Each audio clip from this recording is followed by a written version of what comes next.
Welcome back to the deep dive.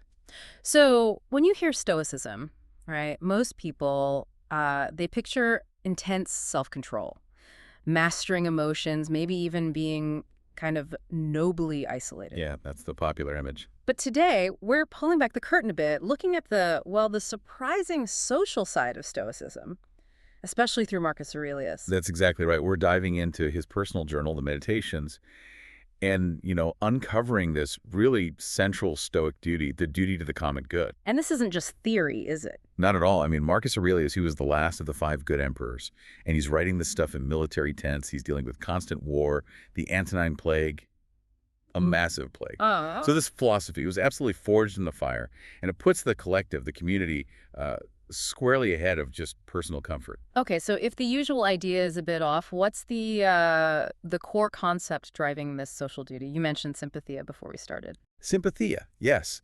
It's this profound idea that all humans are interconnected, like parts of the same organism. Actually, we're literally created for mutual assistance. An organism. How does he illustrate that? He uses a very direct, very physical analogy. He says we're made to help each other, like the feet, the hands, the eyelids, the upper and lower rows of teeth. That's striking. It makes conflict seem almost biologically wrong, like self-harm for the whole species. Exactly. To oppose one another is, in his words, against nature. But, okay, he was an emperor at war. How did he square that circle? This idea of unity with, fighting enemies. Well, that connects to this idea of a universal law. Ah. And it leads us straight to probably his most famous maxim for this. What is not good for the beehive is not good for the bee. The beehive and the bee. Right. Our main purpose, as rational beings anyway, is to follow the law of the law. He calls it the venerable state and polity, which comprehends them all. And that state, it's not just Rome he's talking about. No, that's the incredible part. The state is the universe itself. The cosmos conceived as a single community, a single polity. Wait, the universe as a state? That completely changes the scale of our purpose, doesn't it? Beyond just earthly matters. Precisely. So if the cosmos is the ultimate community, our individual role is defined by contributing to that community. For rational beings, he states quite plainly, society is the highest good. So the purpose of humans is? To be kindly to his fellows and to work for the common good.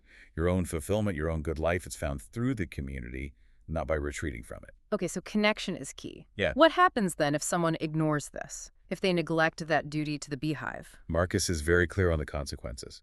Any action that doesn't aim at this common good, it disorders your life and frustrates its unity. You're essentially fighting against the natural order of things. He even calls it a kind of philosophical treason, right? He does. He says separating yourself from others through hate or just turning away is like an act of sedition, a rebellion against that universal law. Because we were made to be social. Choosing isolation or acting against the community is like cutting yourself off. Which links to that other famous line, that which harms not the city cannot harm the citizen. So real harm only comes from failing our social role. That's the implication. Yeah. Moral harm, the harm that truly matters to a Stoic, comes from neglecting your duty within that larger whole, within the beehive. So boiling this down for you, the listener, the deep realization here isn't that Stoic resilience is about building walls around yourself. Not at all. It's about finding your true strength, your purpose, your integrity, in your connection to everyone else. The path to inner peace runs right through the community. That's a powerful shift in perspective, but separation is like a wound we inflict on ourselves. Is there hope for someone who feels cut off? Absolutely. Marcus uses the analogy of a branch cut from a tree. It's severed from the whole. Separation from humanity is like that, a self-inflicted wound. But here's the really hopeful part, something for you to think about. He says we have this amazing capacity, this glorious provision, to be re-engrafted on our kind. We can reconnect. The possibility of unity, of rejoining the whole, it's always there.